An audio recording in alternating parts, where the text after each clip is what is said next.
Bismillahirrahmanirrahim. Assalamualaikum warahmatullahi wabarakatuh. Alhamdulillahilladzi ahyana ba'da ma amatana wa ilaihi nusyur. Alhamdulillahilladzi arsala rasulahu bil huda wa dinil haqqi liyudhhirahu 'ala dini kullih. Alhamdulillahilladzi hadana lil-huda wa ma kunna linahtadiya lawla an hadana Allah.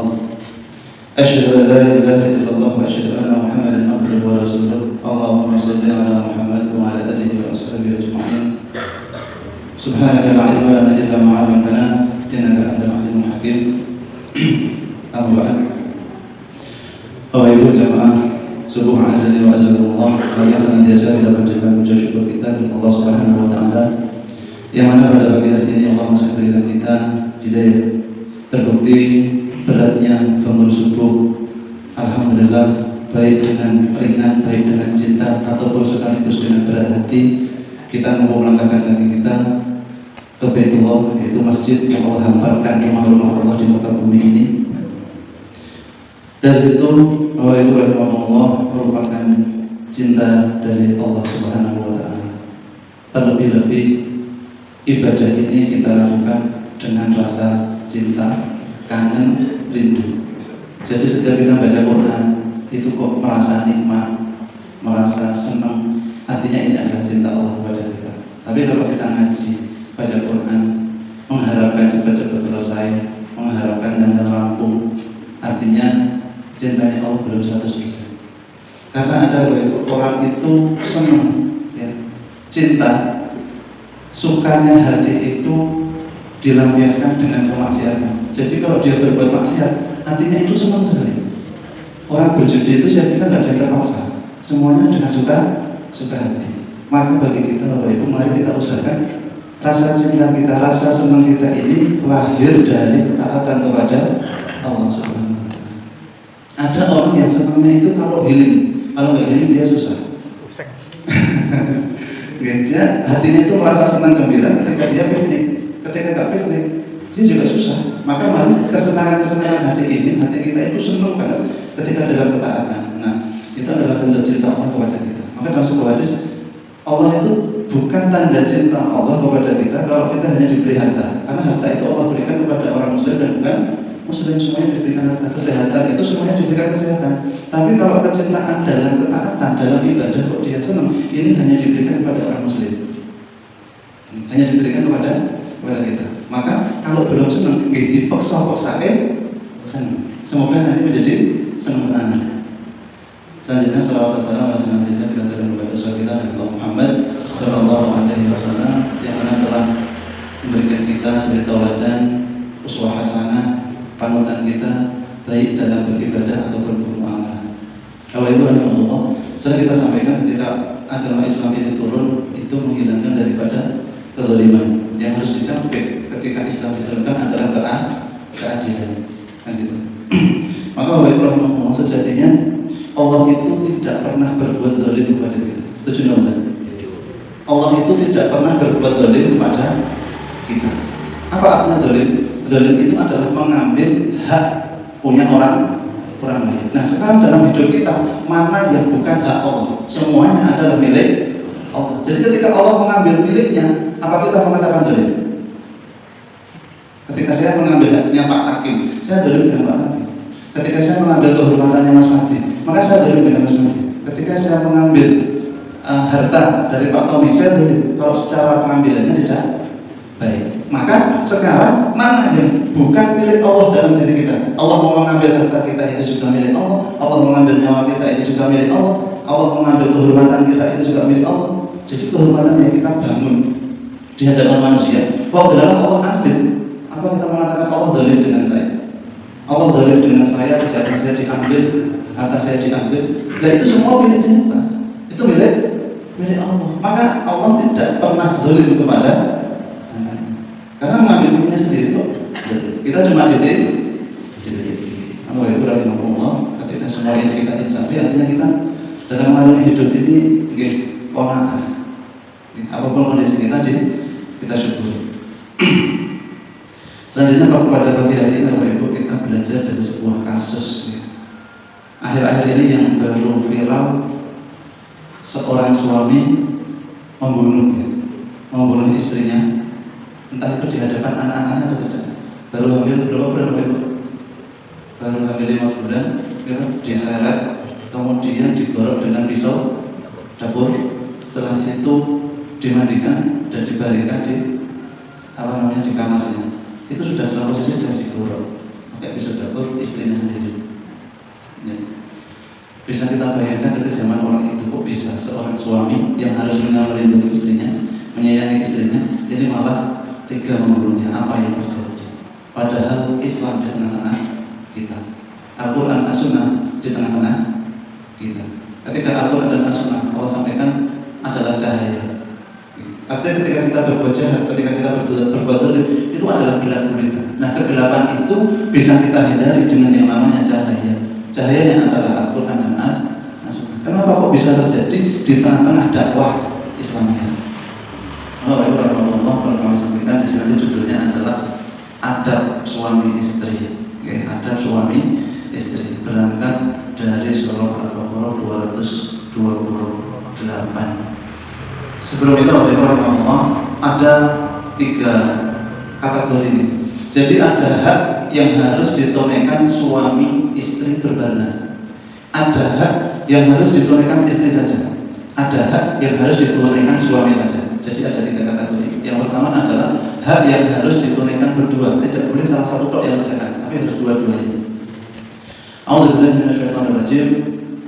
Wa bu'ulatuhunna ahaqqu biradhihinna fi dzalika in aradu islahan wa lahunna mislu alladhi 'alayhinna bil ma'ruf wa lirijali 'alayhinna darajat. Dan para perempuan mempunyai hak yang seimbang dengan kewajibannya. Jadi hak seorang perempuan itu seimbang dengan kewajibannya menurut cara yang ma'ruf. Akan tetapi para suami mempunyai satu tingkatan kelebihan daripada istrinya. Surah Al-Baqarah 228. Suka tidak suka harus kita imani oleh Allah. Ayat yang mulia ini telah menetapkan bahwa masing-masing suami istri memiliki sejumlah hak yang harus ditunaikan oleh pasangannya. Ayat ini juga mengistimewakan suami dengan derajat yang lebih karena pertimbangan-pertimbangan tertentu. Rasulullah bersabda pada Haji Wada, "Ala inna lakum ala nisaikum haqqan wa li nisaikum alaikum haqqan." Ingatlah bahwa kalian memiliki hak yang harus ditunaikan oleh istri kalian, dan istri kalian memiliki hak yang harus kalian tunaikan. Hanya saja sebagian hak ini dimiliki oleh suami dan istri secara bersamaan, dan sebagian lainnya dimiliki oleh masing-masing secara tersendiri. Hak yang dimiliki seorang suami istri adalah satu, amanah. Suami istri tidak bisa hanya istrinya yang amanah, suaminya tidak. Tidak bisa hanya suaminya yang amanah, istrinya tidak. Maka amanah ini harus dilakukan berdua, suami istri. Apa itu amanah? Masing-masing suami istri wajib bersikap amanah kepada pasangannya, tidak boleh khianat. Maka amanah ini harus ditunaikan berdua. Dua-duanya suami istri harus mempunyai sifat amanah, tidak berkhianat. Baik berkhianat sedikit maupun banyak, karena pasangan suami istri itu tak ubah 2 orang yang berserikat, 2 orang yang belum sama mengenal luar dalamnya. Dulu ketika mengenal tidak pernah marah, kemudian jadi istrinya marah, belum kelihatan sisi jeleknya, baru kelihatan ketika menjadi istrinya atau setelah menjadi suaminya. Artinya 2 orang 2 insan ini adalah sebagaimana orang yang baru mengenal, yang baru berserikat, yang baru bersama, sehingga harus selalu bersikap amanah, kemudian menasihati, berkata benar dan tulus satu sama lainnya dalam semua urusan kehidupan, baik yang khusus ataupun yang umum. Agar tidak terjadi bahasanya itu KDRT, kekerasan dalam rumah tangga. Maka ketika Islam ini ada di tengah-tengah kita, harusnya keluarga kita ini menjadi keluarga yang sakinah, mawaddah, warahmah. Maka harus suami istri amanah, tidak boleh khianat, berkata apa adanya. Yang kedua, cinta dan kasih sayang. Pasangan suami istri saling mencurahkan besar-besarnya cinta yang tulus dan kasih sayang yang menyeluruh kepada sepanjang ayatnya dalam rangka mewujudkan firman Allah, "A'udzubillahi minasyaitonir rajim." Wa min ayatihi an khalaqa lakum min anfusikum azwajan litaskunu ilaiha wa ja'ala bainakum mawaddatan wa rahmah. Surah Ar-Rum 21. Dan di antara tanda-tanda kekuasaannya ialah Dia menciptakan untukmu istri-istri dari jenismu sendiri, supaya kamu cenderung dalam rasa dan merasa tentram padanya, dan jadikannya di antaramu rasa kasih sayang. Apa itu? Cita-cita dari sebuah pernikahan adalah mendapatkan rasa ketentraman dan mendapatkan kasih sayang. Ini cita-cita, harapan dari sebuah pernikahan. Maka yang pertama tadi amanah, suami istri harus amanah. Kemudian kasih sayang, ini hanya salah satu pihak atau dua-duanya? Harus dua-duanya. Kalau suaminya saja yang sayang, istrinya tidak jadi. Sakinah mawaddah warahmahnya ini tidak akan pernah tercapai. Kalau hanya istrinya saja atau salah satu pihak yang sayang, maka tidak akan terjadi, tidak akan menciptakan cita-cita tertinggi dari sebuah pernikahan, mempunyai ketentraman dan rasa kasih sayang, tidak tercapai. Maka kok dalam rumah tangga kita misal tidak ada kenyamanan, rasa kasih sayang, monggo kita bisa koreksi bersama, apakah belum ada amanah, masih ada kekhianatan atau yang lain, atau kasih sayangnya masih dalam salah satu pihak. Kemudian yang ketiga, percaya antar pasangannya. Masing-masing suami dan istri percaya pada pasangannya dan tidak sedikit pun melakukan kejujurannya, nasihat dan ketulusannya. Jadi nasihatnya diikuti. Tadi disampaikan di ayat yang pertama tadi, bahwa suami itu mempunyai satu derajat lebih tinggi di antara para istri. Kemudian ketulusannya juga diyakini. Tidak boleh kita menganggap ketulusan dari pasangan kita ini ketulusan palsu, nasihatnya juga nasihat palsu, kejujurannya juga kejujuran palsu. Innamal mu'minuna ikhwatun. Sebenarnya orang-orang mukmin adalah bersaudara. Maka tidak mungkin sudah kalau disampaikan dalam ayat dalam surah Al-Hujurat ayat 10 ini, kita adalah bersaudara sesama muslim, ini adalah bersaudara. Diikat lagi dalam sebuah ikatan pernikahan. Misalkan jadi sebuah pernikahan itu adalah ikatan yang sangat kuat. Maka jangan sampai mudah-mudahan kita melepas munculi ikatan yang sangat kuat ini. Begitu pula saudara Rasulullah, masing-masing kalian tidak beriman sebelum dia merasa suka jika saudaranya mendapatkan apa yang dia sukai bagi dirinya sendiri. Ini hadis populer ini sudah dikatakan sempurna keimanan kita. Ikatan suami istri mendapatkan rasa percaya, penegasan dan penguatan bagi persaudaraan seiman. Dengan demikian masing-masing suami istri merasa bahwa dirinya adalah pasangannya sendiri. Oleh karena itu, mana mungkin orang tidak percaya pada dirinya sendiri. Ini tingkatan yang paling tinggi Rahimahullah. Kita menganggap istri kita adalah diri kita sendiri. Seorang istri menganggap suaminya juga dirinya sendiri, bukan orang lain. Ya, suami itu bagian dari diri kita, istri itu bagian dari diri kita. Ketika istri kita ini terlukai, kita juga merasa sakit. Ketika suami kita terlukai, maka kita juga akan merasa sakit. Maka tidak mungkin orang akan berkhianat dengan dirinya sendiri. Kalau kita sudah menganggap bahwa pasangan kita itu juga bagian dari diri kita. Kita tidak mungkin menganiaya istri kita kalau kita menganggap bahwa istri itu juga bagian dari diri kita. Lebih dari itu akan diminta pertanggungjawaban. Maka tugas suami adalah menasihati. Mana mungkin ada orang yang mencurangi atau mengkhianati dirinya sendiri. Tidak mungkin kita mencurangi istri kita kalau istri itu sudah kita anggap diri kita sendiri. Maka Allah, mari bagaimana suami itu bisa menganggap istrinya itu dirinya sendiri. Ya, istri harus mengikuti apa yang ditentukan Islam. Ketika suami memerintahkan yang ma'ruf, maka ikuti. Dan lain sebagainya. Yang keempat ada umum, seperti berlaku lemah lembut. Jadi dua-duanya tidak boleh hanya salah satu. Cuma kadang kita ini bertengkar atau berselisih cuma salah pemilihan kata. Cuma salah pemilihan kata dan intonasi. Jadi ini bukan masalah besar. Atau si HP atau apa gitu. Itu cuma pemilihan bahasa yang kurang tepat, kemudian dengan intonasi yang mungkin ada agak tinggi. Maka ada umum adalah seperti berlaku lemah. Kedua-duanya tidak hanya seorang suami menuntut istrinya berlemah lembut padahal dirinya tidak, berwajah ceria. Kalau kalau dilihat syaratkan nyenengke khutbah-khutbah nikah biasanya kita dengarkan. Kemudian berkata-kata yang sopan, menghargai, dan seorang suami itu sangat senang, dan bisa menghilangkan kepayahannya, kelelahannya ketika dihargai. Dan sebetulnya dua belah pihak, suami dan istri pun juga seperti ini. Ketika kita mendapatkan penghargaan, kerja kita bisa dihargai, maka akan menumbuhkan rasa cinta. Setelah menghargai dan dihormati. Karena kalau kita menghormati istri kita, artinya kita menghormati diri kita sendiri. Seorang istri menghormati suaminya, artinya dia menghormati dirinya sendiri. Semua ini adalah yang kita sebut dengan mu'asyarah bil ma'ruf. Insyaallah, kalau mu'asyarah bil ma'ruf sesuai dengan syariat ini kita jalankan, Bapak Ibu, tidak ada pembunuhan, suami membunuh istrinya, istri menganiaya suaminya. Apakah ada latar belakang munculnya ayat-ayat ini? Ada. Jadi sebelum datangnya Islam, ini ada beberapa model pergaulan suami istri atau pergaulan laki-laki perempuan di masa jahiliyah. Jadi Bapak Ibu, di masa jahiliyah dulu itu bisa yang terjadi namanya satu perempuan itu mempunyai kurang dari 10 laki-laki. Kurang dari tidak.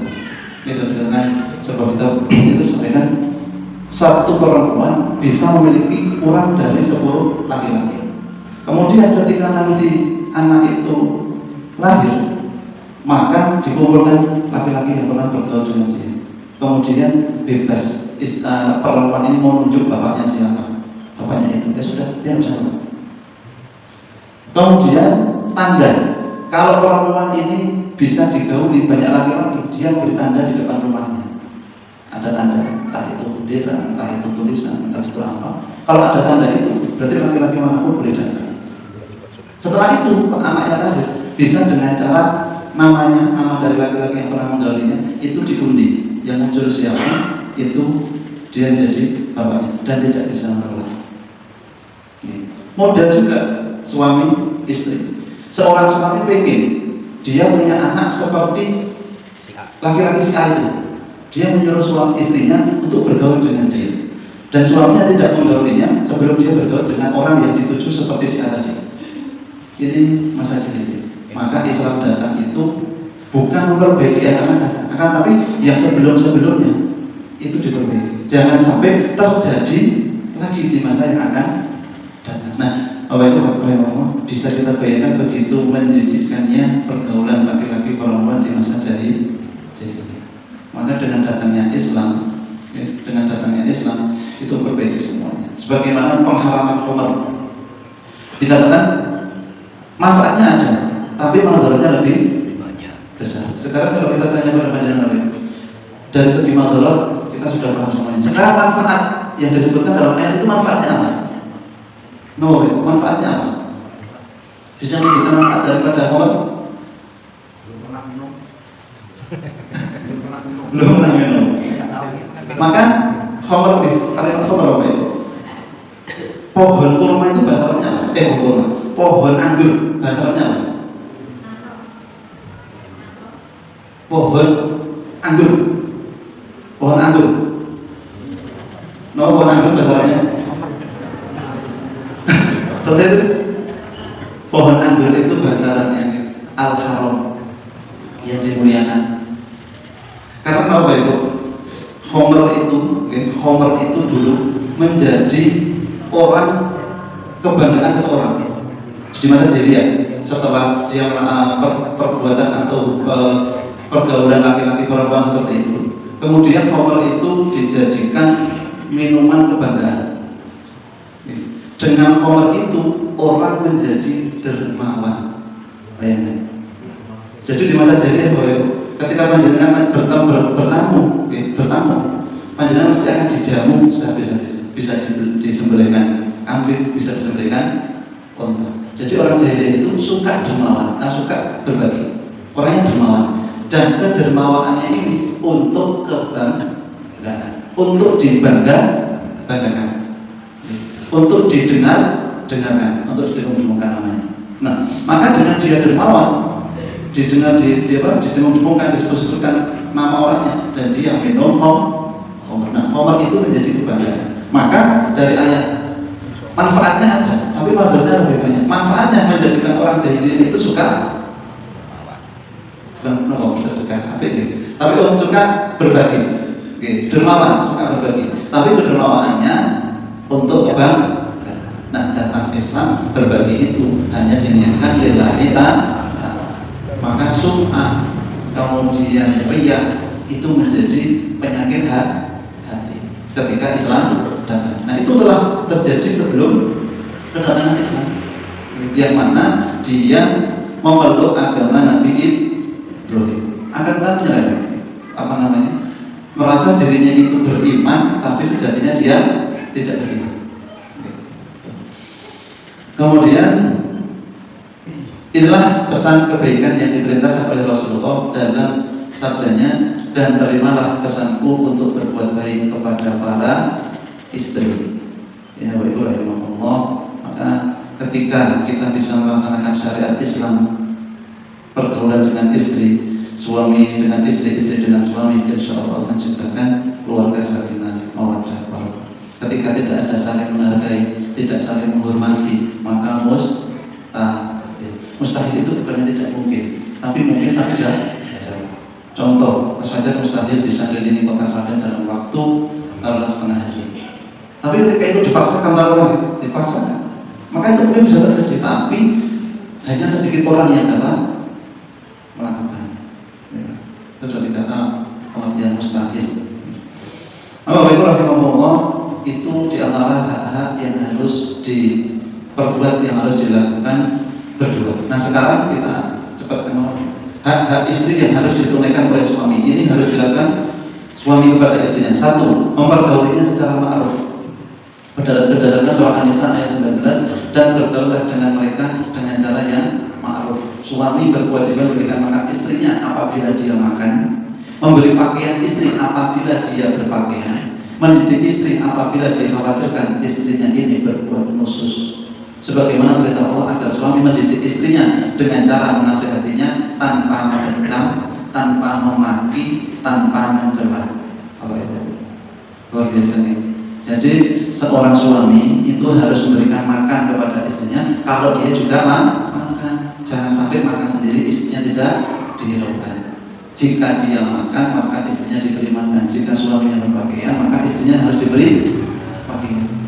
Kalau tambahan wedangan dihir itu bukan pokok yang artinya ketika suaminya wedangan, terkira istrinya juga wedangan juga di rumah. Karena dia itu di mana itu? Di mana, di pojokan lingkungan setelah depannya Pak Musa itu daerah mana itu? Nah, itu ada itu menjadi kantor sambat. Luar biasa. Jadi di apa namanya itu, di tendanya itu tulis kantor sambat. Artinya ya apa namanya, informasi lowongan pekerjaan mungkin ada di situ. Ya, maka baik juga ketika mendapatkan kemanfaatan dari wedangan itu. Kemudian Allah, ketika seorang suami menasihati tidak boleh mengecam, memaki dan mencela. Jika istri sudah taat, maka cukup sampai di situ. Kalau istri panjenengan sampun taat, seperti yang di atas tadi, sudah sampai situ. Jika tidak, suami boleh meninggalkannya di tempat tidur sendirian. Kalau istrinya dinasihati dengan yang baik, sudah diusahakan yang atas tadi disampaikan, maka boleh meninggalkan di tempat tidur sendirian. Jika istri sudah taat, maka cukup sampai di situ. Jika tidak, sang suami boleh memukulnya bukan pada wajah, dan pukulan yang tidak menimbulkan bekas sehingga tidak membuatnya berdarah ataupun melukainya ataupun mengakibatkan anggota badannya tidak berfungsi.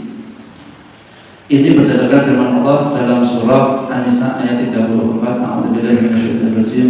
Wallati takhafuna nusuzahunna fa'idhuhunna wahjuruhunna fil madaji'i wadribuhunna fa in ataqnakum fala tabghu 'alaihinna sabila. Perempuan yang kamu khawatirkan khususnya, maka nasihatilah mereka dan pisahkanlah mereka di tempat tidur mereka. dan pukullah mereka. Kemudian jika mereka mentaatimu, maka janganlah kamu mencari-cari jalan untuk menyusahkannya. Ya baik Allah, ketika istri sudah taat, maka jangan cari-cari untuk memberatkannya. Begitu pula sabda Rasulullah ketika beliau ditanya oleh seseorang tentang hak istri yang harus ditunaikan.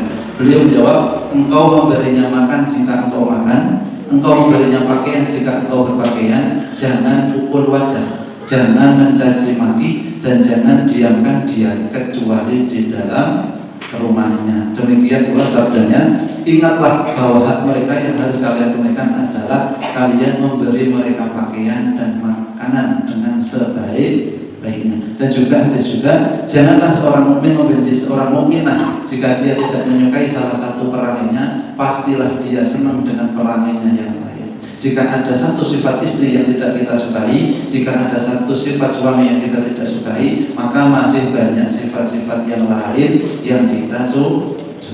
Jadi kalau dicari perbedaan di tengah-tengah persamaan, ya ada. Tapi mari kita ingat persamaan di antara kita yang lebih banyak dibanding perbedaan. Maka jangan sampai kebaikan yang banyak ini tertutup dengan satu kejadian. Jangan sampai melihat keindahan gunung hanya tertutup dengan satu pohon. Jangan dalam pemandangan gunung artinya pas pohon. Ya gunung itu ada coklat, jubur, kita bunder, padahal yang dilihat adalah pohon. Di balik pohon itu banyak sekali keindahan. Yang kedua, mengajari istri persoalan-persoalan agama jika sang istri belum tahu. Apalagi yang dialami oleh seorang istri, baik haid dan nifas dan lain sebagainya, ini dikasih tahu, diajari. Nah, bagaimana menentukan haid dan tidak, berapa masanya itu perlu dikasih tahu. Kalau memang seorang istri itu masih belum tentang agama.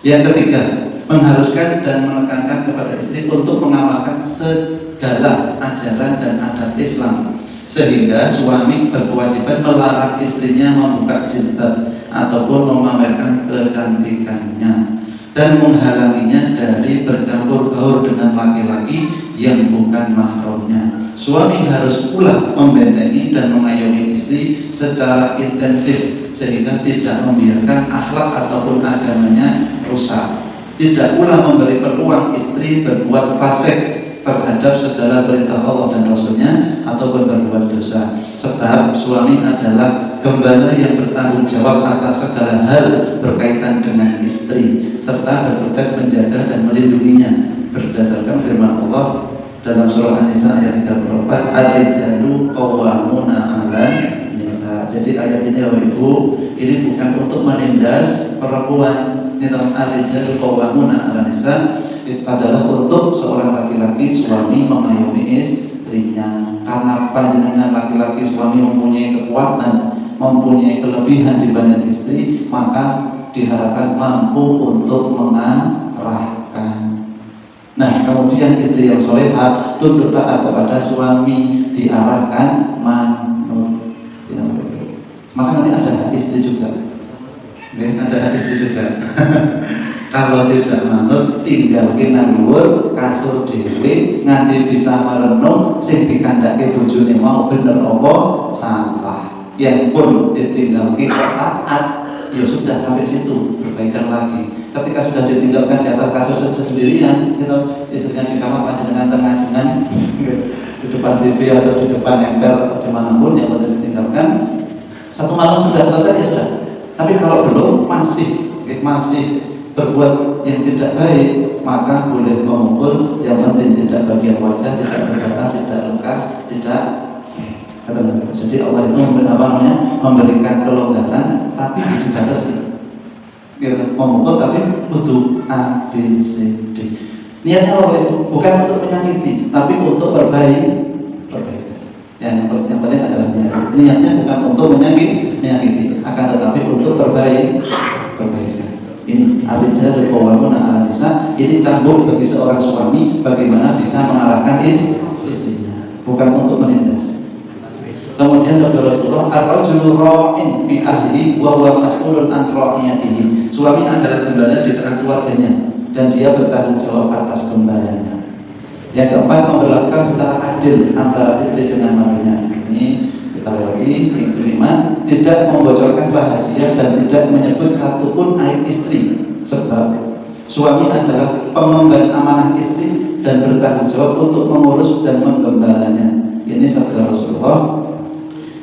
Sesungguhnya di antara manusia yang paling buruk kedudukannya di sisi Allah pada hari kiamat adalah suami yang membuka aib istrinya dan istri yang membuka aib suaminya. Lantas suami malah menyebarluaskan rahasia istrinya. Disampaikan oleh Bukhari, inna min asyadin nasi indallahi manzilatun yaumal qiyamah.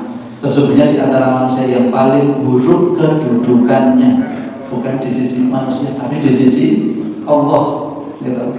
Pada hari kiamat adalah suami yang membuka aib istrinya dan istri yang membuka aib suaminya. Jangan sampai kita termasuk manusia yang paling buruk kedudukan di hadapan Allah pada hari kiamat. Maka kita berusaha menjadi manusia yang kedudukannya tinggi di hadapan Allah, di antaranya menutup rapat-rapat aib istrinya. Maka seorang suami mempunyai kendali dalam rumah tangga. Seorang suami mempunyai hak untuk menasihati dan meluruskan istrinya. Suami mempunyai hak untuk mengajari istrinya tentang agama. Yang tadi semuanya tentang ketaatan kepada Allah Subhanahu wa Ta'ala. Maka Islam itu datang tidak hanya membahas bagaimana kita beribadah, tapi Islam datang bagaimana kita hidup dengan tetangga, bagaimana kita hidup suami istri, bagaimana kita jual beli di semuanya diatur oleh Islam. Ya, tidak boleh kita mengadu nasib, tidak boleh percaya dengan tahayul, murabbat dan lain sebagainya. Ini diatur dalam Islam. Tidak boleh menegas secara ijon, kita tidak boleh menegas berapa dan tidak ada kejelasannya dalam Islam, tidak boleh. Maka sampai jual beli tegas menegas itu diatur dalam Islam. Maka disampaikan al-yawma akmaltu lakum dinakum wa atmamtu alaikum. Maka sudah sempurna. Semua aspek kehidupan diatur semuanya dalam Islam. Terlebih-lebih urusan ibadah. Terlebih-lebih hubungan kita dengan istri. Maka mari Ibu, agar tujuan pernikahan mendapatkan ketentraman, mendapatkan ketenangan di hadapan Allah, kita mendapatkan kedudukan yang tinggi, maka mari adab-adab ini kita laksanakan. Dan adab dan hak istri yang harus ditunaikan suami bersambung insya Allah mampir di pemausan Aisyah khusus untuk ibu-ibu. Kalau hak suami tadi Bapak-bapak jadi memberikan arahan kepada istrinya, kemudian istrinya ketika diberikan arahan samina wa ketika dalam ma'ruf, dalam perbuatan yang baik. Maka Bapak Ibu rahimahullah, nanti di sini lanjut ke tempatnya Pak Adi di Pokar, itu juga hari pagi jam 6, maka masih ada waktu setengah jam untuk perjalanan dan semuanya. Maka Bapak Ibu, mohon maaf jika ada salah kata yang kurang berkenan baik dalam hati ataupun dalam keseharian kita. Dan mari kita tutup. Nanti yang tutup Mas Faisal ya, apa Mas Faisal? Sekali ya. Kita tutup dengan baca hamdalah, alhamdulillah, alamin, kepada majelis subhanallah wa bihamdihi, asyhadu an la ilaha illallah, astaghfirullah wa atubu ilaik. Assalamualaikum